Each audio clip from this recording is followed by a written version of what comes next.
महाराज जी, आपकी कृपा से वृंदावन वास मिला, शरणागति मिली, परंतु निरंतर प्रयास करने के बाद भी शास्त्रों के अनुसार कहे गए 5 महापाप मांस, मदिरा, दूध, क्रीड़ा, व्यभिचार इत्यादि शरीर से जानकर हुए।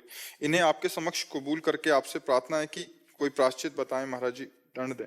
नहीं, हमारी प्रार्थना है कि सबसे बड़ा प्रायश्चित होता है अवलो नशानी अब ना नशे हो।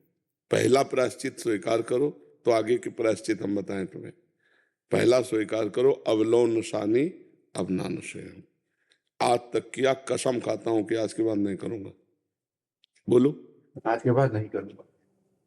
अभी एक शब्द भूल गए।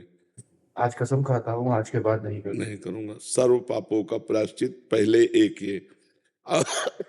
दूसरा, भगवान से प्रार्थना करो कि भगवान मुझे इतनी सामर्थ्य दो कि मैं एक संत के आगे कसम खाया कभी मैं भूल न कर बैठूं।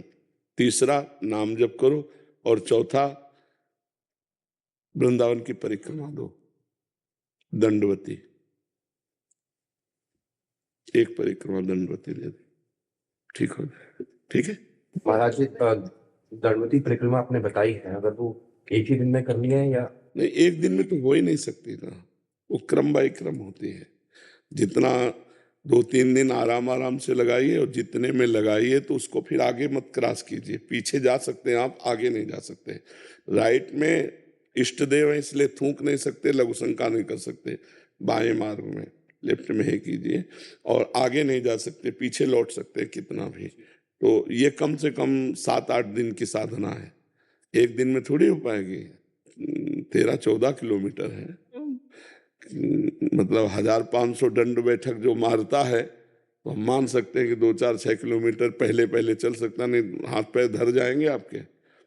कष्ट वाली साधना है ये, लेट लेट के। तो 7-8-10 दिन लग सकते हैं, आराम आराम से लगा लीजिए। महाराज जी कह रहे हैं कि इनका विवाह हो गया, फिर उन्होंने धर्म पत्नी का विवाह हो गया? नहीं, इनका विवाह हो गया, धर्म पत्नी है। हाँ, ऐसे बोले।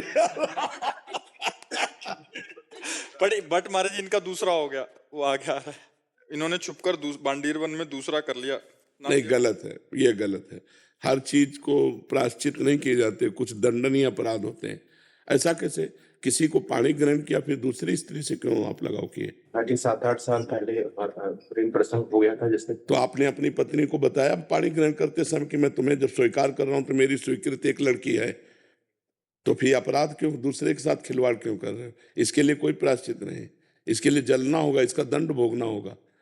अभी हाथ पैर जोड़ करके उसको, जो प्रथम पत्नी है, जो अभी पाणी ग्रहण संस्कार किया है, जिसके साथ, उसको पूरा सेवा सत्कार कीजिए, प्यार दीजिए और उससे प्रार्थना कीजिए कि हमारी ये पूर्व की गलती है, इसको सह लीजिए या क्षमा कर दीजिए। ये उसी से होगा, ये हमसे नहीं होगा। महाराज जी तुम ना बता पाए, और अगर उसको पता चला फिर। महाराज जी जो अभी दूसरी मेरी पत्नी है, वो अभी आध्यात्मिक की ओर चली गई हैं, निरंतर नाम जप कर रही हैं, वो भगवान की तरफ लग गई हैं। अगर उसका हृदय जल गया तुम्हारी इस क्रिया को जान करके या समझ करके, तो उसके लिए कोई प्रायश्चित नहीं, तुम्हें भोगना पड़ेगा समय आने पर।